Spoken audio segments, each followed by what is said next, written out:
ஓங்கி உயர்ந்து நிற்கும் மரம் வேரோடு. திருவிழா களை கட்டும் தேரோடு நான் கவிபாட வந்திருக்கும் இந்த ஊரோ ஈரோடு.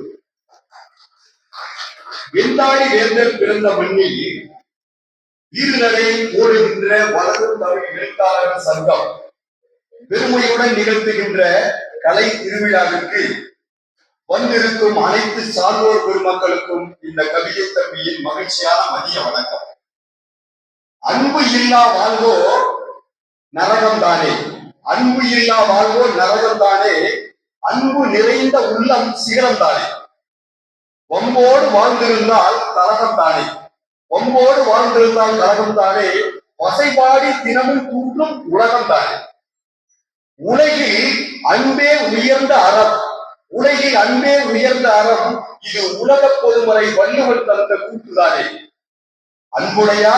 அன்புடையார் உரியர் பிறர்க்கு, இது அழகிய திருக்குறள் நமக்கு தந்த பாட்டுதானே.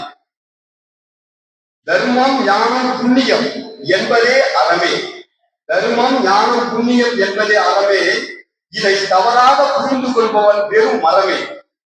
அறம் செய்வதே வாழ்வின் பேரின்பம், இதை அறவே மறுப்பவன் கொள்வான் பெரும் துன்பம். வாழ்நாள் முழுவதும் கடைபிடிக்க வேண்டிய ஒரு உன்னத வாழ்வியல் நெறி அறந்தானே. அறம் செய்ய விரும்பு என்றால் அவ்வை, அடடா அது கூட அக்மா மெய்தானே. அன்பும் அறனும் சேர்ந்திடும் காட்சி, ஆம் அகிலம் இயக்கும் அது அற்புத காட்சி. பண்பும் பயனும் அது என்றால் அது சிறந்திட்ட இல்லறத்தின் அடிப்படைதானே. அனைவர் மனதிலும் அன்பே நீ வருக வருக, அனைவர் மனதிலும் அன்பே நீ வருக வருக, அரவணைக்கும் பண்பை அன்பே நீ தருக தருக. தான் என்ற எண்ணக் கோட்டை அடியோடு வீழ்க வீழ்க, தான் என்ற எண்ணக் கோட்டை அடியோடு வீழ்க வீழ்க, அன்பே அறவென எழுக எழுக எழுக. நன்றி, வணக்கம்.